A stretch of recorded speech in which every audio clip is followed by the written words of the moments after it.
ఆంధ్రప్రభకు స్వాగతం.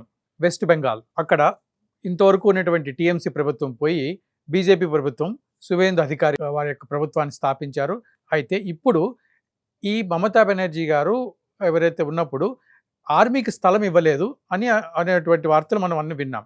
అయితే ఇప్పుడు ఆ ప్రదేశం సిలిగుడి కారిడార్ అనే ప్రాంతాన్ని మొత్తం కూడా ఆర్మీకి హ్యాండ్ ఓవర్ చేస్తున్నారనేటువంటి వార్తలు గత 2 రోజుల నుంచి వస్తున్నాయి. అసలు ఇందులో నిజం ఎంతవరకు ఉంది? ఈ సిలిగుడి కారిడార్ యొక్క ప్రాముఖ్యత ఏంటి? ఈ విషయాలు మనం తెలుసుకుందాం. మనతో పాటు ఉన్నారు రిటైర్డ్ కర్నల్ శ్రీ పరం గారు. సార్ నమస్కారం అండి. నమస్కారం అండి.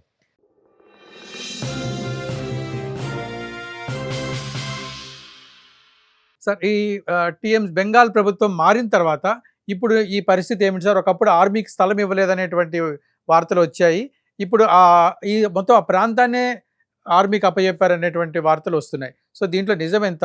ఇది ఎంతవరకు మనకి ఎఫెక్ట్ ఇస్తుంది మన దేశ భద్రత పైన? చాలా విశ్లేషించాల్సి, చాలా డీటెయిల్ గా చెప్పాల్సిన ప్రశ్న అడిగారు మీరు. బట్ ఇట్స్ ఓకే, చెప్దాము. అంటే మీకు 2 సిచ్యువేషన్స్ చూడాలి. బిఫోర్ మమతా గవర్నమెంట్ 15 ఏళ్ళు వాళ్ళు రాజ్యం చేశారు. దాని ముందర సిఆర్పిఎఫ్ దాని ముందర సిపిఎం వాళ్ళు రాజ్యం చేశారు. దాని తర్వాత ఇప్పుడు బీజేపీ గవర్నమెంట్ వచ్చింది. 4 రోజులు అవుతుంది వాళ్ళు వచ్చి. Now reign of terror or reign of violence అంటాం వాళ్ళని. సిపిఐ వాళ్ళు, కమ్యూనిస్ట్ వాళ్ళు ఎస్టాబ్లిష్ చేసిన కల్చర్ మమతా కూడా అదే కల్చర్ ఎస్టాబ్లిష్ చేసి మనుషుల్ని భయపెట్టడము, న్యాచురలైజేషన్ ఆఫ్ ఏలియన్స్ అంటే ఏలియన్స్ అంటే వేరే దేశం వాళ్ళు ఏలియన్స్ అంటాం లీగల్ లాంగ్వేజ్ లో.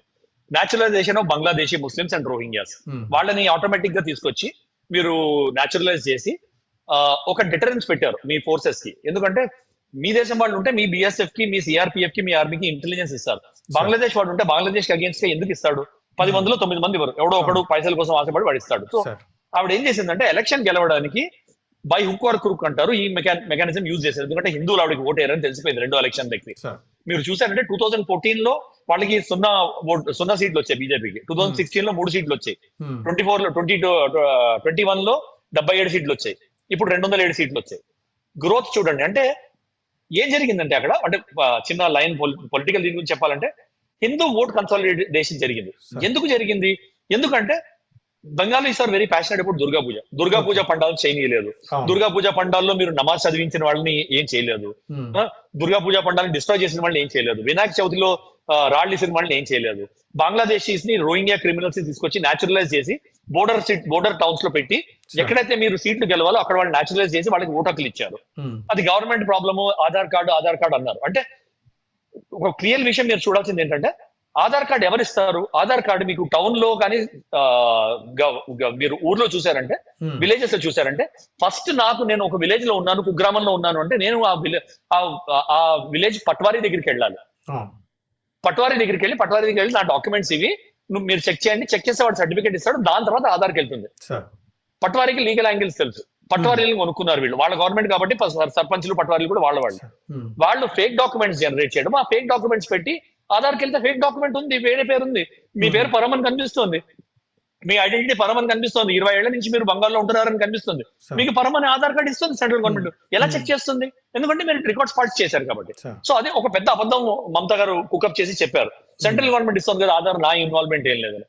అక్కడ న్యాచురలైజేషన్ ఆఫ్ ఇస్లామిస్ట్ చేశారు, క్రిమినల్స్ అండ్ ఇస్లామిస్ట్ చేశారు, పోస్ట్ వైలెన్స్ అవి చేశారు. సో వైలెన్స్ కల్చర్ అయినప్పుడు ఏమైందంటే, సెంట్రల్ గవర్నమెంట్ ఏమైంది, లాస్ట్ టైం ఎలక్షన్ తర్వాత ఏమన్నారు, మీరు మాకు బిఎస్ఎఫ్ కోసము ఫెన్సింగ్ కడతాం, మన మొత్తము బోర్డర్ ఫెన్సింగ్ లో 2600 కిలోమీటర్ల ఫెన్సింగ్ ఇంకా పెండింగ్ ఉంది.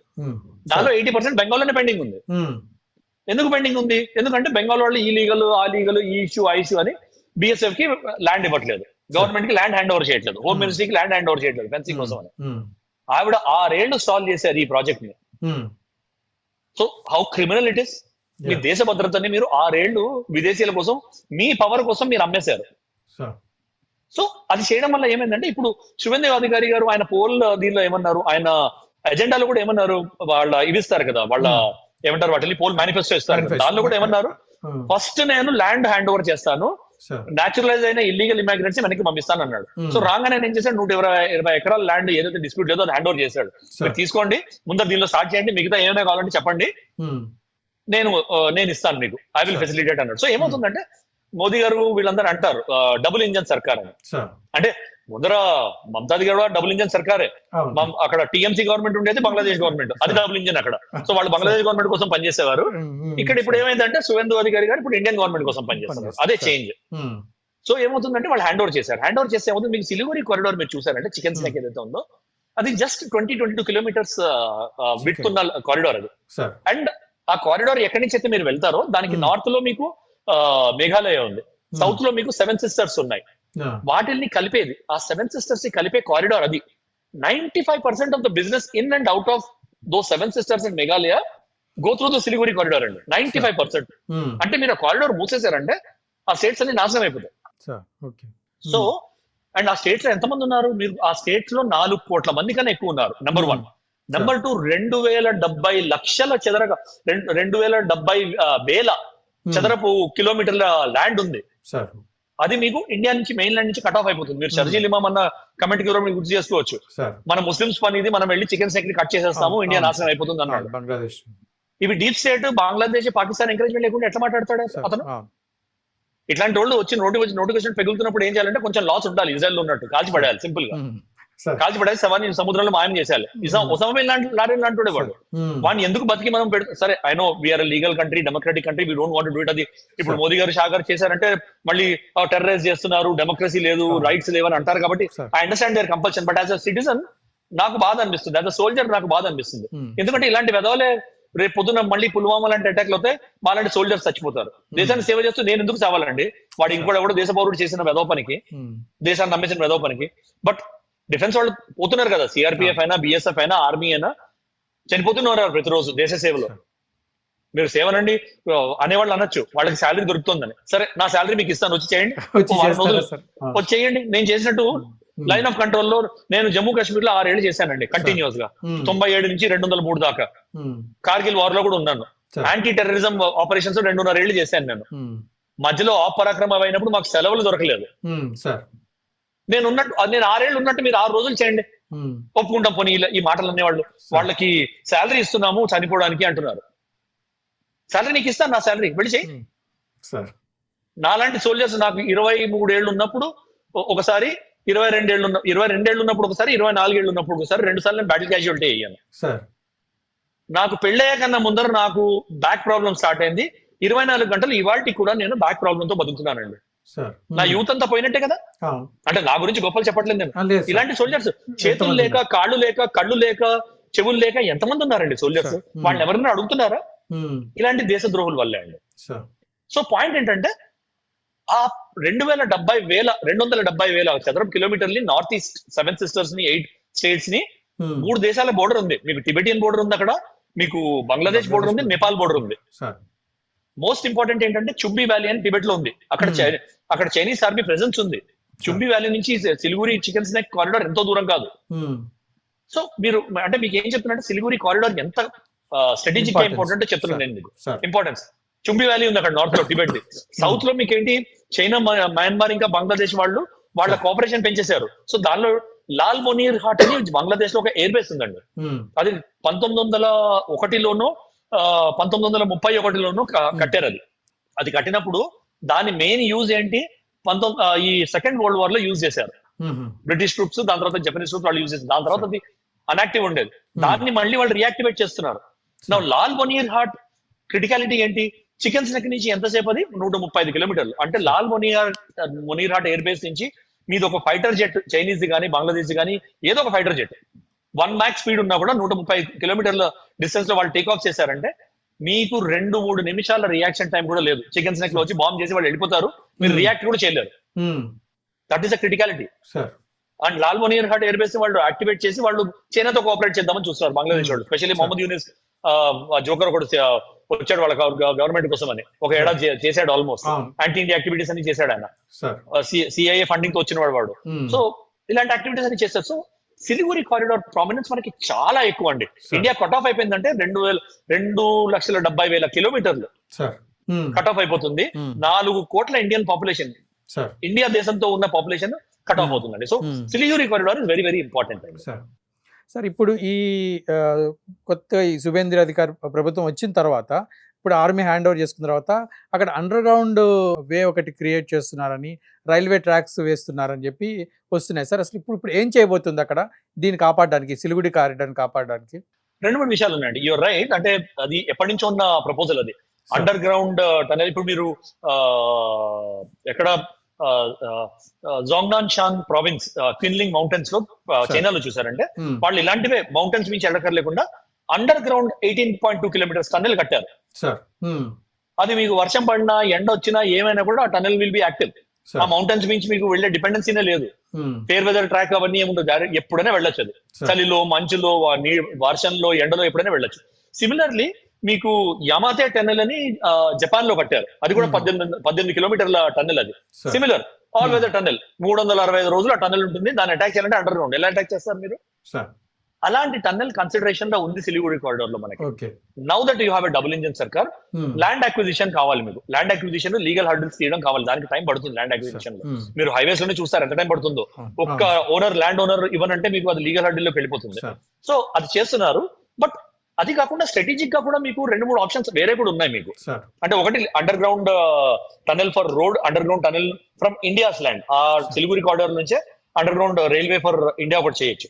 రెండోది ఏం చేయొచ్చు అంటే 3 ఆప్షన్స్ ఉన్నాయి. అంటే మీ దగ్గర టైం ఉందా? 3 ఆప్షన్స్ ఉన్నాయి కవర్ చేయొచ్చు. ఓకే, సో 3 ఆప్షన్స్ ఏమున్నాయంటే India is already exploring dum.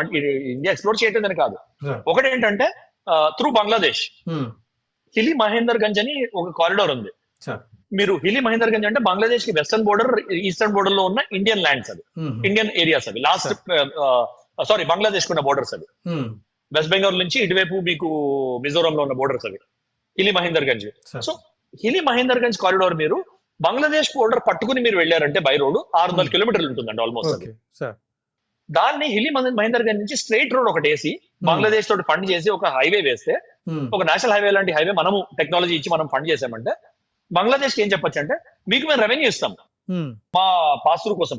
మీరు ఆ road facilitate, pass through facilitate చేయండి. మీకు కావాల్సిన డాక్యుమెంట్స్, మీకు కావాల్సిన రెవెన్యూ పేమెంట్ అవన్నీ మేము చేస్తాం. మీ రోడ్ వాడుకున్నందుకు ఆ రోడ్ మెయింటెనెన్స్ మేము చేస్తాం అని ఒకటి డీల్ నడుస్తుంది. మొహమ్మద్ యూనస్ రణతో వెనక్కి పడిపోయింది కానీ, but now I think they will revive. కొత్త గవర్నమెంట్ వచ్చింది ఇక్కడ కూడా, బెంగాల్లో కూడా, అక్కడ కూడా. And Indian government is pushing ఇస్తాం. దాంతో ఏమవుతుంది, ఆ 600 కిలోమీటర్ల రోడ్ ఏదైతే ఉందో చికెన్ స్నెక్ నుంచి వెళ్ళక్కర్లేకుండా బంగ్లాదేశ్ మ్యాప్ మీరు ఇలా చూసారంటే డైరెక్ట్ గా వెళ్తుంది హిలీ నుంచి మహేందర్ గంజ్. 600 కిలోమీటర్ల రోడ్డు 100 కిలోమీటర్లు అయిపోతుంది. 100 కిలోమీటర్లు మీకు హైవే ఇచ్చారంటే ఒక ట్రక్ కూడా మీకు 40 కిలోమీటర్ల స్పీడ్ వెళ్ళినా కూడా 2.5 గంటల్లో మీకు ట్రక్ అటువైపు చేరుకుంటుంది. సో మీకు transit time, transportation of goods, ఇవన్నీ మీకు మిగులుతున్నాయి. మీరు బంగ్లాదేశ్ కి రెవెన్యూ, మీరు బంగ్లాదేశ్ కి ఒకవేళ క్యాలిక్యులేట్ చేస్తే మొత్తం మీద ఏడాదికి బంగ్లాదేశ్ కి ఈ రోడ్ మనం యూజ్ చేసాం రెగ్యులర్ గా. మనం నార్త్ ఈస్ట్ ఇప్పుడున్న బిజినెస్ మనం చూసామంటే అప్రాక్సిమేట్లీ 14 నుంచి 15 మిలియన్ US$ మనం పే చేయాల్సి వస్తుంది రెవెన్యూగా బంగ్లాదేశ్. ఆ 14,000-15,000 రెవెన్యూ US$ రెవెన్యూ మీరు ట్రాన్సిట్ రూట్ సేవ్ చేసి మీరు అంతగానే ఎక్కువ సేవ్ చేస్తున్నారు. అండ్ మీరు మీ నార్త్ ఈస్ట్ స్టేట్స్ మీరు కనెక్ట్ చేసేస్తున్నారు. డిపెండెన్సీ లేదు 3 రోజులు ట్రాన్సిట్, 4 రోజులు ట్రాన్సిట్ లేకుండా. That is one strategic point. రెండోది మీకు అలాంటిదే మీకు ఒకటి తారాపోఖార్ షకాతి అని ఏరియా ఉంది. వన్స్ అగైన్ బంగ్లాదేశ్ అనే, అది ఇంకా నార్త్ బంగ్లాదేశ్ లో. అది నార్మల్ గా చూస్తే వన్స్ అగైన్ చికెన్ స్నెక్ నుంచి చూస్తే 135 కిలోమీటర్ల డిస్టెన్స్. అది దాన్ని మీరు తారాపోఖార్ నుంచి షకాతి నుంచి మీరు చేశారంటే ఏమవుతుందంటే మీరు వేయాల్సిన రోడ్ తక్కువే, 20 కిలోమీటర్ల రోడ్ అంతే. అది Bangladesh border to Bangladesh border. మీరు 20 కిలోమీటర్ల నేషనల్ హైవే రోడ్ వేయాలి. అక్కడి నుంచి మీరు ట్రాఫిక్ పంపించినందుకు మీ revenue which you have to pay to Bangladesh also $2 to $3 million అయిపోతుంది. అండ్ 20 కిలోమీటర్లు అంటే ఏంటి, ప్రతి గంట మీద ఒక ట్రక్ వెళ్ళొచ్చు. ఒక ట్రక్ ఏంటి, రోడ్డు బాగుంది 4-wheel ట్రక్ అంటే మీకు 4 ట్రక్లు వెళ్ళొచ్చు, 4 ట్రక్లు రిటర్న్ రావచ్చు. రోజుకి ఎన్నిసార్లు అలా ట్రక్లు కొట్టచ్చు. That is the second corridor. ఇది కూడా టాక్స్ లో ఉంది. మూడోది వెరీ అంబిషియస్, చాలా రోజుల నుంచి నడుస్తుంది. ఇది లుక్ ఈస్ట్ పాలసీ మనం స్టార్ట్ చేశాము. అంటే డోంట్ లుక్ ఈస్ట్ పాలసీ ఒకటి నెహ్రూ గారు అన్నారు చైనా యుద్ధం చేసిన తర్వాత. అండ్ ఏకే యాంటనీ గారు డిఫెన్స్ మినిస్టర్ ఉన్నప్పుడు పార్లమెంట్ లో అన్నారు, మనం ఈస్టర్న్ స్టేట్స్ డెవలప్ చేసామంటే చైనా వచ్చి కూర్చుంటుంది. అందుకని మేము as a strategic this thing మేము 7 sisters డెవలప్ చేయలేదు, అసలు రోడ్లు చేయలేదని. ఎంత దారుణం అండి. దేశంలో మన దేశంలో ఒక స్టేట్ ని మీరు డెవలప్ చేయలేదు ఎందుకు? చైనా భయంతో. వేరే దేశం భయంతో డెవలప్ చేయకపోవడం అనేది చాలా అన్యాయం. అండ్ చైనా వాళ్ళ బోర్డర్ పోస్ట్ దాకా 4-lane రోడ్స్, SUVs వస్తున్నాయి వాళ్ళ వెహికల్స్. నేను అక్కడ 2009, 10, 11 లో ఉన్నప్పుడు తవాంగ్ ఏరియా వాటి లేకున్నప్పుడు మన పోస్ట్ దగ్గరికి మన జవాన్లు 2 రోజులు నియరెస్ట్ లోడింగ్ పాయింట్ నుంచి నడిచి వెళ్లేవాళ్ళు సమ్మర్ లో. అదే వింటర్ లో అయితే 4 రోజులు అయిపోయేది. వాళ్ళు ఎస్యూవి వాళ్ళ పోస్ట్ దాకా వచ్చేదండి. సార్ ఎంత డిఫరెన్స్ చూడండి ఇన్ఫ్రాస్ట్రక్చర్ లో. మీకు గౌహాటి నుంచి ఏదైతే నియరెస్ట్ ఎయిర్పోర్ట్, గౌహాటి నుంచి తవాంగ్ వెళ్ళడానికి మీకు కొన్నిసార్లు వెదర్ సహకరించకపోతే 4 నుంచి 5 రోజులు పట్టేది. డిస్టెన్స్ ఎంత? 450 కిలోమీటర్లు కూడా లేదు గౌహాటి నుంచి తవాంగ్ దాకా. మీకు 450 కిలోమీటర్లు ఎక్కడైనా దేశంలో 5 రోజులు పడుతుందా అండి? ఎంత మౌంటైనస్ టెరైన్ ఉన్నా కూడా మీరు 5 రోజులు పడుతుందా? అక్కడి నుంచి ఇప్పుడు మనము ఆల్టర్నేట్ యాక్సెస్ కూడా చేసాం. మేము ఉన్నప్పుడు స్కౌట్ చేసాము. Government start looking east policy ఒకటి స్టార్ట్ చేశారు, ఇన్వెస్ట్ చేయడం మొదలెట్టారు. 2 ఆల్టర్నేట్ యాక్సెస్ అంటే 2 యాక్సెస్ అయిపోయాయి. ఒకటే యాక్సెస్ ఆఫ్ మెయింటెనెన్స్ ఉండేది, ఇప్పుడు 2 యాక్సెస్ అయిపోయాయి. గౌహాటి నుంచి మొదలెడితే మీరు ఒక్క రోజులో తవాంగ్ చేరుకుంటున్నారు ఇప్పుడు మీరు. రోడ్లు బాగా ఇంకా ఇంప్రూవ్ అవుతున్నాయి. So that is one strategic investment మనం చేస్తున్నది. మూడోది చాలా ఇంపార్టెంట్ ఏం చేస్తున్నామంటే బంగ్లాదేశ్ మీద డిపెండెన్స్ లేకుండా, ఎందుకంటే బంగ్లాదేశ్ తోటి ఇస్లామిక్ దేశం, ఎప్పుడు నమ్మలేం వాళ్ళని. సో మనం ఏం చేస్తున్నామంటే మయన్మార్ ని కూడా ఎంగేజ్ చేస్తున్నాము. మయన్మార్ ని ఎట్లా ఎంగేజ్ చేస్తున్నామంటే, మయన్మార్ కి మనము Kaladan multi mode transport corridor అని Kaladan Sittwe multi mode transport corridor అని ఒకటి చేస్తాం. దానికి షార్ట్ ఫామ్ వేరే ఉంది, మీరు గూగుల్ చూసాక తెలుస్తుంది. అది ఏంటి? కాలాదన్ నుంచి సిత్వే దాకా మీరు వాటర్ వే, బంగ్లాదేశ్ కింద నుంచి. సో బంగ్లాదేశ్ లో సంబంధం లేదు, మయన్మార్ దాకా మయన్మార్ లో సిత్వే దాకా వెళ్తారు. 569 కిలోమీటర్లు, 570 కిలోమీటర్లు. అది 570 కిలోమీటర్ అంటే మీరు షిప్ పంపించారంటే జనరల్ గా ఒక 24 hours 30 hours మీరు కవర్ చేయొచ్చు. నార్మల్ స్పీడ్ లో కూడా షిప్, ఎంత పెద్ద షిప్ అయినా ఒక 30 hours కవర్ చేయొచ్చు. అంటే 1.5 day లో 1.5 day అనుకోండి మీరు పోనీ. అక్కడి నుంచి సిత్వే నుంచి మీకు Meghalaya border, Mizoram border Aizawl border ఉంది, జోరిన్ పుయన్ ఉంది. అక్కడికి మీకు అబౌట్ సీవే ఒక 150 కిలోమీటర్లు, దాని తర్వాత ల్యాండ్ వే ఒక 50 కిలోమీటర్లు, రివర్ వే ఒక 150 కిలోమీటర్లు, ల్యాండ్ వే ఇంకో 60 కిలోమీటర్లు వెళ్ళిపోయారంటే అక్కడి నుంచి జోరిన్ పూయ్ నుంచి మీకు ఐజ్వాల్ ఇంకో 80 కిలోమీటర్లు మాత్రమే బై రోడ్. జోరిన్ పూయ్ దగ్గరికి వెళ్ళిపోయాక మీ దేశం అది. సో అది మయన్మార్ తో వర్క్ చేస్తాం. కానీ మయన్మార్ లో మధ్యలో వాళ్ళ యుంటా పవర్ లోకి రావడము, వేరే వాళ్ళు వచ్చి పవర్ తీసుకోవడం, వాటిల్లో కొంచెం ఆగేయి, కాస్ట్ కూడా పైకి వెళ్ళాయని ఆగేయి. 2024లో అవ్వాల్సిన ప్రాజెక్ట్ అది కొంచెం దానిలోకి వెళ్ళింది. కానీ India aggressively pursuing that project. అది అయిపోయిందంటే బంగ్లాదేశ్ మీద ఈ చెకిన్స్ నెక్ మీద మీ డిపెండెన్స్ కంప్లీట్ గా తగ్గిపోతుందండి. ఇప్పుడు మీరు చెప్పినటువంటి 3 ఆల్టర్నేటివ్ రోడ్స్ లో 2 రోడ్స్ బంగ్లాదేశ్ మీద ఆధారపడి ఉన్నాయి కదా సార్. మరి ఇప్పుడు ఈ కొత్త ప్రభుత్వం అక్కడ రీసెంట్ గా ఏర్పడి ప్రభుత్వము దీనికి ఈ ప్రతిపాదనలకు అంటే సమ్మతి తెలిపే అవకాశం ఉందా? ఇప్పుడు ఆల్రెడీ మనము మంచి ప్రశ్న అడిగారు. యాంటీ ఇండియా గవర్నమెంట్స్ వస్తున్నాయి వాళ్ళ దగ్గర, ఇస్లామిక్ గవర్నమెంట్స్ అవి వస్తున్నాయని. ఆల్రెడీ వాళ్ళ షేక్ హసీనాకి మనము షెల్టర్ ఇచ్చామని చెప్పి కోపం మీద ఉన్నారు వాళ్ళు. ఆవిడ ఇచ్చామని అంటున్నారు, మనము మాట్లాడలేదు. ఇప్పుడు గవర్నమెంట్ మాట్లాడలేదండి. మొహమ్మద్ యూనుస్ అనేవాడు ఇచ్చేయండి ఆవిడని, మీరు ఎందుకు షెల్టర్ ఇస్తున్నారు. బట్ ఏంటంటే ఆ కోపం వాళ్ళకు ఉంది. సో ఎప్పుడైనా వాళ్ళు మన బిజినెస్ ని డిస్టర్బ్ చేయొచ్చు. బంగ్లాదేశ్ ని నమ్మలేము. Ultimately they are an Islamic country. Islamic countries ఏం చేస్తారంటే వాళ్ళు they give priority to Islam than national or international interest. So ఏంటంటే మిగతా వాళ్ళందరినీ కాఫీర్స్ అంటారు. సో వాళ్ళని నమ్మలేం. కాబట్టి మయన్మార్ లో తోటి మనము ఎంగేజ్ చేసి మయన్మార్ కూడా పెట్టుకోలేము. ఇప్పుడు మనము బంగ్లాదేశ్ ని కన్విన్స్ చేయాల్సిన పాయింట్ ఏంటంటే, మీకు రెవెన్యూ వస్తుంది, మీరు మాకు ఈ రోడ్డు ఫెసిలిటేట్ చేశారంటే మీతో మేము పెట్టిన ట్రేడ్ ఆంక్షలన్నీ మేము ఎత్తేస్తాము. ఆల్రెడీ మనం ట్రేడ్ ఆంక్షలు చాలా పెట్టాము, ఏం మాట్లాడకుండా బంగ్లాదేశ్ మీద ప్రెషర్ పెట్టాము. సీ రూట్ నుంచి వస్తే మేము టారిఫ్స్ చేస్తాము, రోడ్ రూట్ నుంచి మీకు రానివ్వము, చెక్స్ అవి ఉందంటే ఏడికి వస్తున్నారు ఆల్రెడీ వాళ్ళు. అక్కడ వాళ్ళ ఇన్ఫ్లేషన్ పెరిగిపోయింది. So Bangladesh economy is also in tatters. అది మనం ఇండియా తొలగించేంత వరకు Bangladesh will not survive. So Bangladesh కి ఆ ట్రేడ్ ఆఫ్ లో మనం ఈ 2 రోడ్లు అడగచ్చు. ఇది ఇస్తాము, ఈ డీల్ ఇస్తాము, మీకు రెవెన్యూ వస్తుంది, మాట్లాడకుండా మాతో బిజినెస్ చేయండి, మీరు ఎగ్జిస్ట్ కావాలంటే ఇండియా ఉండాలి, చైనా మయన్మార్ కాదు అని ఒక మాట వాళ్ళకి తెలిసింది అంటే they will engage with us. But ఒక ఆల్టర్నేట్ మయన్మార్ రూట్ కూడా మనం పెట్టుకున్నాము. And then underground tunnels చేసుకున్నామంటే మీ దగ్గర 5 or 6 స్ట్రాటజిక్ ఆల్టర్నేటివ్స్ ఉన్నాయి ఆ చికెన్స్ నెక్ ల్యాండ్ మీదే కాకుండా. So that will be a situation which India will prefer and India will like. And that is where this government is going to continue. And that is I wish ఈ government ఇంకో 10 ఏళ్ళు continue అయిందంటే continuity of policy వస్తుంది. అంటే pro బీజేపీగా pro మోడీగా మాట్లాడలేదు, కానీ government continue అయిందంటే continuation of policy వస్తుందండి. లేకపోతే ఏమవుతుంది, గవర్నమెంట్ చేంజ్ అయినప్పుడు ఏం చేస్తాము, కాంగ్రెస్ వచ్చినప్పుడు బీజేపీ పాలసీస్ వెనక్కి చేస్తారు, బీజేపీ వచ్చినప్పుడు కాంగ్రెస్ పాలసీ వెనక్కి చేస్తారు. వాటిల్లో దేశం వెనక్కి వెళ్ళిపోతుంది. I don't want that as a soldier. Okay sir, ఇప్పుడు ఈ కొత్త ప్రభుత్వం శుభేంద్ర అధికారి ప్రభుత్వం ద్వారా ఈ ఇన్ఫిల్ట్రేషన్ ఏదైతే రోహింగ్యాలో ఇది ఆగుతుందా సార్ ఇంకా, లేకుంటే ఆగిద్దా? మీరు ఇన్ఫిల్ట్రేషన్ అనేది జమ్మూ కాశ్మీర్ లో తీసుకోండి, లేకపోతే రాజస్థాన్ తీసుకోండి, రాన్ ఆఫ్ కచ్ తీసుకోండి, పంజాబ్ తీసుకోండి, ఈ బంగ్లాదేశ్ కానీ 7 sisters తీసుకోండి, 100% ఆపడం అనేది ఇంపాసిబుల్ అండి sir. Let us take it out of the table. Tarain ఎలా ఉంటుందంటే మీరు ఫెన్స్ వేయచ్చు చాలా చోట్ల ఫెన్స్ వేయలేరు. నెంబర్ 1. నెంబర్ 2, ఫెన్స్ మీరు మానిటర్ చేస్తున్నారు, కానీ మీరు నార్త్ ఈస్ట్ లో టెరెన్, స్పెషల్లీ కాశ్మీర్ లో టెరెన్ మీరు చూసారంటే, నేను ఆపరేట్ చేశాను కొన్ని అడవుల్లో, దానిలో మీకు ఏంటంటే ఎండ చూడని కారు అడవులు బోల్డ్ అని ఉన్నాయి. పొద్దున్న పూట మిట్ట మధ్యాహ్నం పూట మీకు విజిబిలిటీ 5 మీటర్లు 6 మీటర్లు ఉండదు అడవిలో. మీకు 20 మీటర్ల దూరం నుంచి టెర్రరిస్ట్ జాగ్రత్తగా పాక్కుంటూ వెళ్ళిపోతే మీకు కనిపించే తరుణం ఉండదు. అలాంటి అడవులు ఉన్నాయి. అలాంటి అడవుల్లో మీరు ఎట్లా ఫెన్స్ చేస్తే ఎట్లా మానిటర్ చేస్తారు? So monitoring is 24 hours monitoring. 100% elimination is impossible. But చాలా ఎక్స్టెంట్ వరకు మీరు ఈ ఫెన్స్ వేసేసి వాటిని మానిటర్ చేయడానికి పెడితే most of the infiltration issues will be solve అండి. సార్, చాలా సంతోషం. మీ విలువైన సమయాన్ని మాకు ఆంధ్రప్రభ ప్రేక్షకుల కోసం కేటాయించి చాలా ముఖ్యమైన విషయాలు తెలియజేశారు. సెలవు సార్, మళ్ళీ ఇంకో కార్యక్రమంలో కలుసుకుందాం. Thank you.